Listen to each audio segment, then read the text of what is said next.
Mga bro, eto na naman tayo sa isang crucial update na dapat talagang tutukan. Ilang araw lang ang nakalipas ng i-post natin na mukhang hindi agad napansin ng DND at ng Philippine Air Force na nagsimula ng humaba ang pila para sa bagong JAS 39E-F Gripen fighter jets ng Sweden.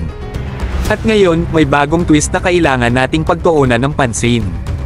Confirmed mga bro, Thailand at Colombia ang nauunang umangat sa priority list, at mukhang malapit na rin nilang i-finalize ang kanilang mga order. Pero teka, hindi lang sila ang nasa eksena.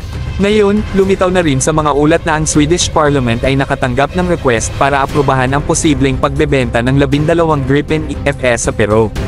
Aba, bigla na lang naging trending ang Gripen sa ibang bansa, habang tayo ay parang nag-iisip pa lang. Ang tanong ngayon, mga bro, maghihintay pa ba tayo habang yung ibang bansa ay mabilis nang sumusunggab sa available slots? Kasi kung hindi tayo kikilos agad, baka mawalan tayo ng production space sa sub. At alam nyo naman, hindi instant noodles ang fighter jets, kung ngayon ka o-order, taon ang bibilangin bago ma-deliver. Kaya kung late tayo, baka 2030s na bago tayo makatikim ng first flight. Kung talagang seryoso ang DND at Philippine Air Force na isaalang-alang ang JAS 39E-F Gripen bilang top contender laban sa F-16 Viper, KF-21 Boramae, at iba pa, then they need to lock it in now.